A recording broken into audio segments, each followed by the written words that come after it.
Hello, there's fresh turmoil at Luton Town Football Club tonight as the row with sacked manager Mike Newell spilled out into the open. You'll remember that he was the manager who blew the whistle on dishonest agents. Now he is being accused of benefiting from transfer deals. And Look East has come into exclusive possession of this, a letter from Mike Newell to his board of directors just days before he was dismissed. In it he demands to know why he has never been invited to a board meeting. And there are questions too about the business of the club, everything from agents and players' contracts to the controversial move to a new stadium. Let's get the full story now from Pam Melbourne in Luton.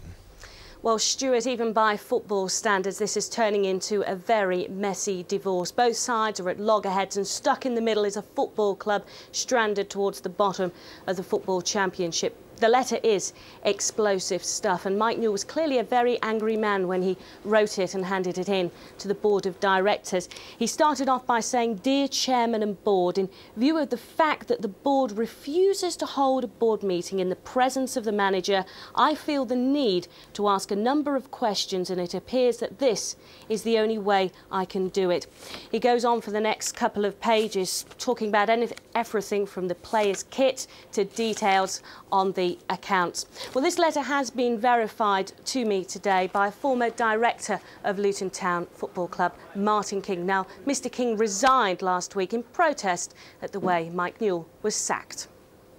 There's some explosive stuff in that letter. Well, there's some questions that Mike wanted to be asked, wanted to be answered. Were Luton Town ever warned by the Football Association about payments made or to agents or players about transfers? I'm not sure whether the football club has ever been warned. I knew there was a football audit which the FA did with the club last April, and there were a couple of questions that I believe we answered back. Now, you've said that you resigned because you didn't agree with the decision to sack Mike Newell, but given some of the stuff that's contained in there, did you have concerns personally about the finances at Luton Town and the way things were done? I've raised concerns of the lack of financial information being delivered to the directors of the club. Yes, I raised that at a letter to the company on the 25th of January. Mike Newell also asks in the letter if the club was fully aware of the rules regarding agents, and specifically why the club held transfer talks with sides interested in signing Luton players without his knowledge. Yesterday, the club revealed that Mike Newell himself had benefited financially from players Luton sold, but Martin King says that was a clause in the manager's contract, and that to suggest Newell was involved in anything underhand would be wrong. That is a contractual agreement that was done by the chairman, and was, whatever that contractual obligation is, was done in confidentiality between those members and Mike Newell, and that's where I believe it should stay, whatever that contract includes. Have you spoken to Michael? How is he at this present time, given that the club have revealed what they did yesterday? I have spoken to Michael, and we've been in communication, and he is taking his own counsel and his own legal advice on how he's going to deal with the issues that are now being raised.